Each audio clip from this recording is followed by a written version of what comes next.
Whether you love it, whether you hate it. Arm that comes out, the little claw. No, just no. We've gathered this panel of experts so we could determine what's the most influential, best tech of 2025. There was a lot of stuff. Tim, why don't we start with you? What do you think was the best tech of 2025? Yeah, I mean, there's a ton of products I enjoyed. I could have picked headphones, I could have picked some of the laptops, but I gotta go with an AI product, Nano Banana. I think if you really look at what was the most influential technology in 2025, whether you love it, whether you hate it, I think it's gotta be AI, if we're being honest. Nano Banana has been a huge hit for Google recently, and I'm seeing it being added to Google Photos, Gemini. It's being added to basically everything Google touches, and for good reason. I mean, it's a really impressive product. So that's the technology that can take photos and do anything with them. Yeah, so Nano Banana is Google's AI image generator and editor, and while it can make images, what it's really, really good at is editing images. So taking an image that already exists and tweaking it, transforming it, and that's why I actually like it, because it's not, replacing a human. It's taking a photo that a human took and changing it in some way. Yeah, it's like finding out, I want to remove the reflection of something, not having to find out where it is in the menus and stuff. What do you guys think of Nano Banana? I am not a big AI editing person, it's just because of my own habits and stuff. I mean, I do play around with Sora way too much, but that was the one that I fell into the rabbit hole with. So I think Nano Banana is interesting. To me, it's it just has to become something that becomes a tool that I'm going to default to. If I don't do that, then I forget about it. One of your videos where you were on the Jets game or at the Jets game fooled me until I saw the Sora mark. So that's just bizarre and great. Two of clubs, going right in the middle. Fair yet? Snap and it jumps back to the top. No way. You take one, show them, not me. King of hearts. Back inside, give it a shuffle, ready, pop. Yo! Same card, and if I squeeze it, what? Bridget, what do you think was best of 2025? All right, I'm gonna go with something that is a product that probably no one in the audience watching has. It's a product that I think has done the most good for getting us to the goal of the tech we all truly want. And it is a home robot that can pick up the stuff you leave on the floor. I'm talking about the Roborock Saros Z70 with the little arm that comes out, the little claw that comes and picks your socks up. And I feel it needs that voice when I'm watching the claw emerge from it. Now, why am I talking about something that a lot of people have called a gimmick? Because it is a product that they keep having iterations of software updates, firmware updates, I should say. So it is actually doing the job. And honestly, if all the energy that these tech companies are putting forth toward, AI in different ways, this company not only does a great job, because I have their robots, of cleaning your floor and not running into weird obstacles on the floor, but they're actually adding things like solving a problem you really need. And what do we need? I need to spend less time picking up stuff off the floor. We're not there yet and having it pick up everything. It's not doing the dog toys just yet. They say they're getting there. It's not picking up the Legos. They say they're getting there. But that's why I'm picking it, because they're going to the place I want to go. That's the future, not the Nano Bananas. I want to pick up the bananas. That's where I'm at. Tim, what do you think of this claw vacuum? We did review this robot vac at Mashable, and we were a little harder on it. I think it is a little bit gimmicky, but I mean, it is cool. I mean, the claw, that Toy Story gif just comes into my mind, the claw machine. Mm-hmm. It's really unique. I mean, I kept saying robot vacuum companies that completely run out of ideas. They just hit a wall, and then they introduce the claw. So clearly there is still well, they some don't ground to need cover. legs. I think it goes, I'm getting so passionate about this. I think it goes to the point where I'll talk about robots in the house, and you see these humanoids that are walking around fumbling trying to put a dish away. We don't need the whole body. We just keep it on the floor. I can still kick it. If it's got the smarts, it just stays down there. I can't imagine that anything could understand what to pick up or how, and so we're triaging our home. This is a little therapy session. I don't know that one item is going to do it for us. The AI is going to shame you into changing the way you leave things on the ground. What did you think was the best of the year? I'm wearing part of it on my face, but I don't know.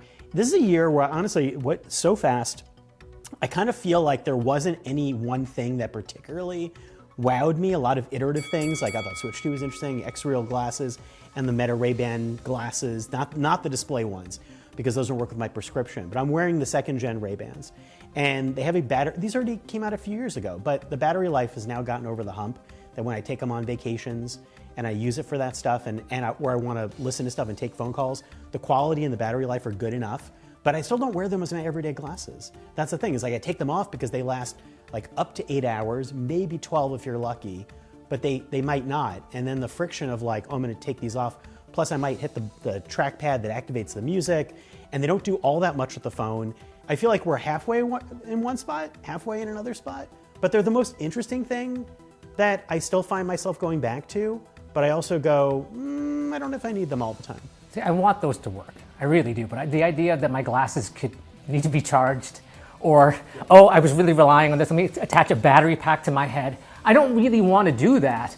And I want them to be light. These glasses don't even leave a mark on my nose, but these freaking Ray-Bans are heavier. They use a different style. They don't have nose pads. I don't know why. I want to believe. I want to believe. I've been covering this for so long, I realized in 2014 I was talking about smart glasses. We're not around the corner, but like we're coming. So yeah, it's been a long, long time. You're going to be wearing glasses soon, Tim. Does this appeal to you? Before you went to glasses, would you want to wear smart glasses instead of using a watch or a phone? Or I have been a very skeptical person when it comes to smart glasses. I mean, I just don't think people want something on their face all the time. I'm not convinced they're actually necessary. The thing that really scares me is if, you're locked into the metaverse, you're basically living in Facebook's world. And like that, I don't want to be living in Google. So I've been very skeptical. I did try the X-Real glasses and I liked them a lot more than I thought I did. I will say that. So I'm struggling with the idea of just wearing regular glasses, the idea of wearing smart glasses with a display that has a cable coming out of my ear. It's a little much for me. And I'm a tech editor. I should be, excited about it, and I'm just not quite there. it's due to our expertise that we know what could go wrong with it. Because it's such a cool idea, but then it's in practice, we're just not. I'm finding I'm using it more. That's the thing. Like the X-Reals I thought were fascinating because I actually did like work on them and brought them with me and used them as a monitor. But then once you take them off, you might go, oh wait, I don't really need to go back, and I'm back to hunched over my laptop. I'm in agreement with the company around the glasses is not exactly something I want to have, in my face all the time. I don't really want Facebook on the face, sorry. But then I do like it when you tell me these stories about how you could just record yourself on a theme park ride or whatever it is, or there's music playing when you're somewhere. And I'm like, okay, that sounds kind of cool, but I don't need the whole talking and to my glasses about what I'm seeing. So I'm like, maybe I just want a better camera and music player. Maybe that's all. So I will say, one of the things too, why I'm wearing these versus the Ray-Ban displays, not just the Ray-Ban displays are a little weirder, but they don't work with my prescription. A lot of the glasses do not work with all prescriptions yet. I'm like a minus 2.2 in my eyes, but the fact that you have to worry about frame compatibility, no. Lens construction, waveguide overlay, different manufacturers doing it. There are some that are doing it, like even G2s work with minus 12 range. But yeah, you do have to go to a store and figure out where you can get those or custom order it, and your mileage may vary. I wear contacts so I don't need glasses. So I'll be putting glasses on with the contacts? And there are no smart contacts right now. That's when we're really in the future. When they can put it into contacts or glasses like this, that's when they'll be my product of the year. But the only companies I've seen that have tried that have pivoted, probably with good reason. I think we're just hitting Black Mirror at this point. But yeah. What? Enjoy your cameras on your face. Yes, do you have a contender? Okay, all of you guys had some really interesting ideas, and those things will be the future of technology at some point. My favorite thing out of 2025 is one of the simplest things that's out there. It is the iPhone 17's front-facing camera that lets you shoot horizontally or vertically without moving the phone. I know that sounds silly, but have you ever tried to take a selfie where you have to turn the phone and you can't really get a grip, or you're trying to press the button on the top so your hand's on front of the camera? That is insane. And for me, I'm like, why wasn't this a thing a long time ago? Because now we have vertical video and everyone loves it. But just turn it 90 degrees. But now they're making square video, and I'm like, this is what's going to be the future. We're going to have 4:3 TVs or whatever. But I love this idea. I want it everywhere because it fixes a problem, a real problem of let me turn this and drop it. So you look like you're going to explode. It meets people. No, I mean, exploding out of like agreement. It is the small things. It is like you have to meet people where they are, and we're all just filming this way, and the phone makers are fighting it. They're fighting it, and they just won't put it like, okay, just put the good camera in the front and make it work, give you an option. And so yeah, you're right. Do it for the rear camera. Like that's the one, because I don't want to shoot vertical video like for my life, but I do want to hold the phone like the way a phone gets held.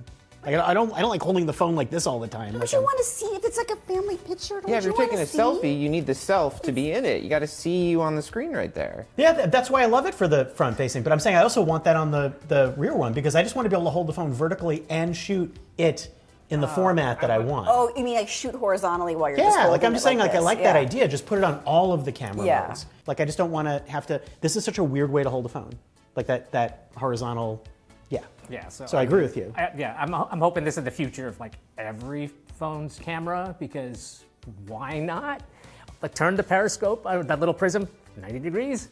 You can do it. I believe in you guys. There's extra space in there. Let's do something with it. But I don't know if we've really chosen the best, because I mean, who knows what's going to be influential for years. I think the camera thing is, because I'm biased. Well, we have to choose the greatest, right? That's what we're here for. Tim, you can advocate and give us your closing statement about why Nano Banana is the greatest tech of 2025.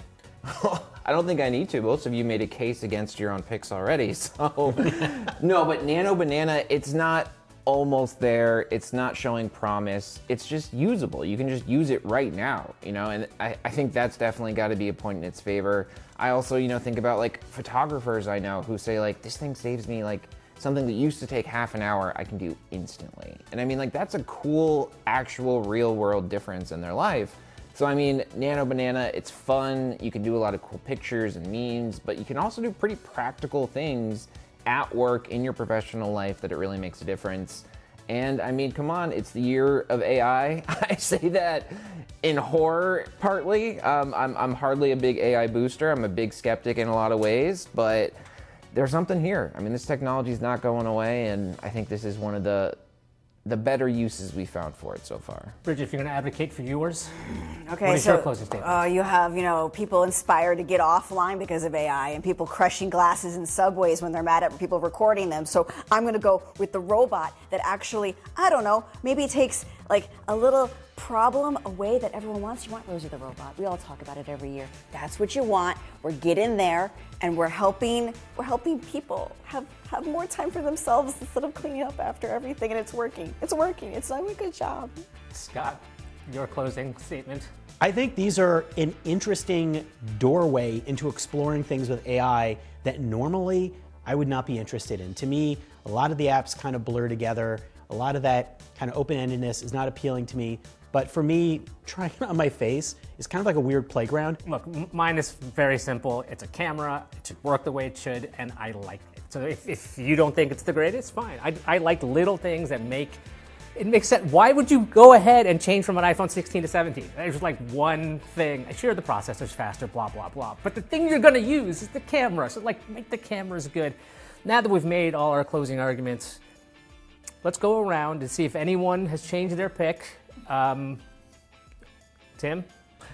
I have not changed my pick. I'd say my second choice would be the center stage selfie camera from Apple. It's been a year of incremental improvements, and that's an incremental improvement I actually like. I kind of like your thing because my thing costs $2,000. So yeah, can I pick somebody else's? You can do whatever you want. Yeah, okay, sounds good. I'm gonna pick Nano Banana. I would probably switch to yours because I like smart glasses theoretically. I want them to work. I really don't want leaks and anything like that happening or overheating. I don't think we're anywhere near close to almost laying a weightless glasses or anything. So like, as an idea, I think it's good. I don't know, it's gonna influence the rest of the decade. But the camera, it works.